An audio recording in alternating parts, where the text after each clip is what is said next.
Assalamualaikum warahmatullahi wabarakatuh. Jumpa lagi para pembelajar di ruang belajar IPS. Pada pertemuan kita kali ini, subtema yang akan kita bahas yaitu tentang pelaku ekonomi.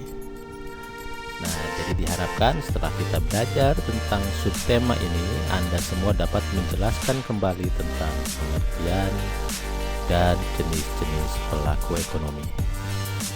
Seperti biasa, sumber diambil dari buku IPS kelas 8, kurikulum 2013, edisi revisi 2017, Kementerian Pendidikan dan Kebudayaan Republik Indonesia. Kita langsung ke materi. Apa yang dimaksud pelaku ekonomi? Nah, kalian perhatikan gambar berikut. Pertanyaannya, siapakah pelakunya? Apa yang sedang dikerjakan? Lalu apa tujuan mereka melakukan aktivitas tersebut? Anda analisa.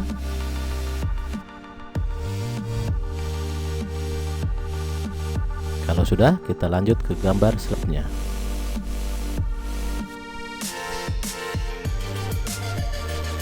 Nah, Anda analisa gambar lagi. Di sini ada siapakah pelakunya, apa yang dikerjakan, dan apa tujuan mereka melakukan aktivitas tersebut. Silakan Anda analisa.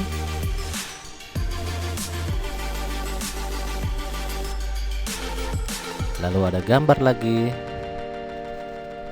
Di sini di sebuah kantor layanan pajak, tentu milik pemerintah ya. Siapakah pelakunya, apa yang dikerjakan, apa tujuan mereka melakukan aktivitas tersebut. Jadi maksudnya, seandainya kantor layanan pajak itu adalah pemerintah, berarti apa yang dilakukan pemerintah melalui kantor layanan pajak tersebut, dan untuk apa pelayanan pajak tersebut. Lalu kemudian yang terakhir, di bandara udara. Ya, bandara udara ini bandara udara internasional, ada aktivitas bongkar muat barang. Ini berkaitan dengan kegiatan ekspor dan impor. Nah, kalau Anda telah menganalisa gambar-gambar tersebut, mari kita simpulkan. Apa yang dimaksud pelaku ekonomi? Pelaku ekonomi itu yaitu orang atau lembaga yang melakukan kegiatan ekonomi. Nah, jadi dari kesimpulan 4 gambar tersebut yang sudah Anda analisa, mereka semua adalah termasuk ke dalam pelaku ekonomi atau orang atau lembaga yang melakukan kegiatan ekonomi. Ada berapa jenis pelaku ekonomi berdasarkan kegiatan ekonomi yang ada pada gambar tadi? Jadi berdasarkan gambar tadi ada 4 jenis pelaku ekonomi. Yang pertama apa tadi? Betul, rumah tangga keluarga. Atau yang pertama tadi itu, yang kedua ya ini ya, yang tadi ada gambar siswa SD sedang berbelanja ya di kantin sekolah.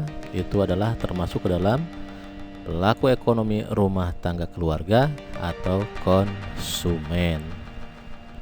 Nah, kemudian yang kedua, yang tadi itu yang pertama, gambar yang pertama ini ya, yang rumah tangga perusahaan atau produsen. Nah, ini gambarnya yang tadi ada orang sedang mengepak pupuk ke dalam karung. Itu termasuk ke dalam pelaku ekonomi rumah tangga perusahaan atau produsen. Nah, yang ketiga tadi ada gambar di sebuah kantor layanan pajak. Nah, itu termasuk ke dalam rumah tangga pemerintah. Jadi pajak itu termasuk kegiatan rumah tangga pemerintah.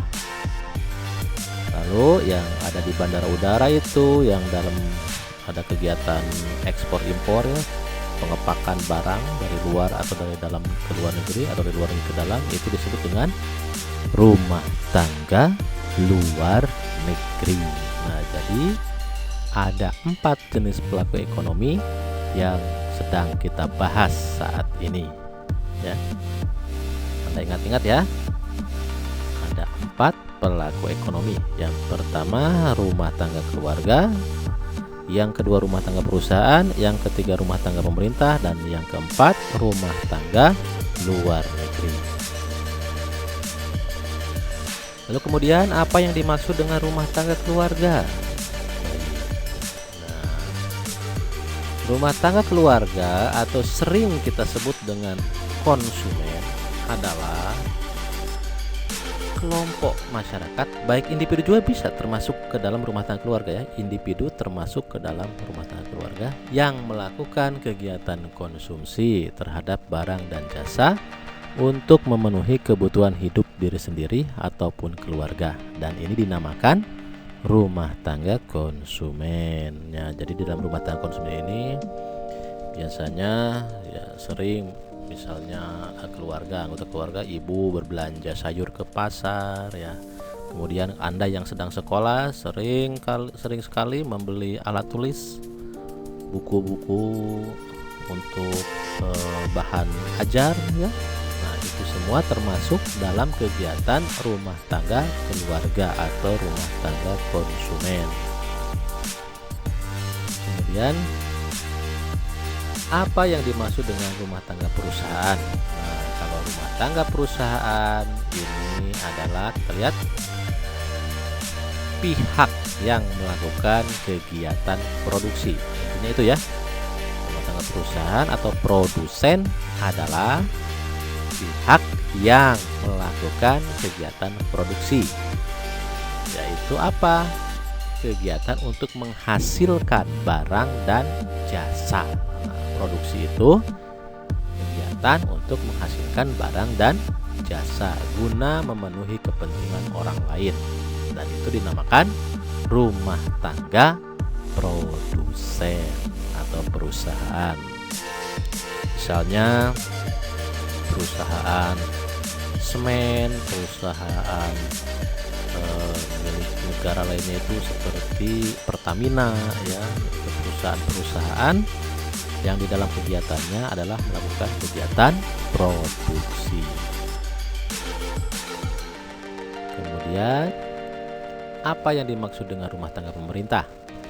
Nah, kalau ini pihak yang bertugas berwenang untuk mengatur, mengendalikan, serta mengadakan kontrol terhadap jalannya roda perekonomian. Ini adalah tugas dari rumah tangga pemerintah. Nah, tadi kan di kantor pelayanan pajak, memungut pajak, mengeluarkan aturan-aturan dan kebijakan-kebijakan tentang usaha. Ini semua adalah kewenangan dari rumah tangga pemerintah. Lalu apa yang dimaksud dengan rumah tangga luar negeri? Kita lihat. Nah, rumah tangga luar negeri adalah orang atau lembaga yang melakukan kegiatan ekspor dan impor. Ini termasuk ke dalam wilayah rumah tangga luar negeri. Anda tahu apa itu ekspor? Dan Anda tahu apa itu impor? Baik ya. Apakah yang dimaksud kegiatan ekspor dan impor? Di sini ada. Hasil produksi sebagian disalurkan ke pembeli dalam negeri, sebagian lagi dijual ke masyarakat luar negeri. Hal ini menimbulkan arus barang dan jasa dari dalam negeri ke luar negeri yang disebut ekspor. Nah, dari penjelasan tersebut kita dapat kesimpulan bahwa ekspor adalah penyaluran atau penjualan barang dan jasa dari dalam negeri ke luar negeri. Contohnya, kita karena melimpah sekali seperti hasil bahan tambang, misalnya batu bara, minyak bumi misalnya ya. Nah, kemudian kita mengekspor barang tambang tersebut ke luar negeri. Atau ada pabrik kendaraan di mana jumlahnya sangat banyak ya, selain dijual di masyarakat dalam negeri, kendaraan tersebut dijual ke masyarakat luar negeri, dan kegiatan ini disebut dengan kegiatan ekspor. Kemudian selain kegiatan menjual barang dan jasa ke luar negeri, ada pula kegiatan membeli barang dan jasa dari negara-negara lain.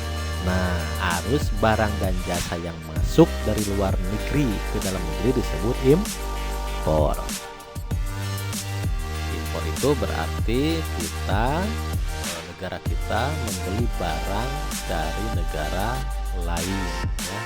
Contohnya alat elektronik. Di kita kan banyak sekali alat elektronik yang dibuat di luar negeri, dan kita menyebutnya adalah mengimpor barang.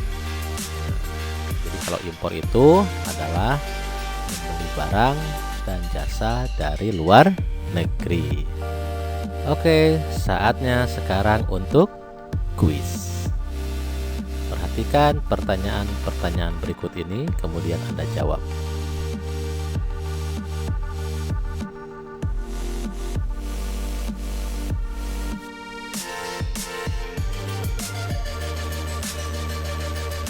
Baik,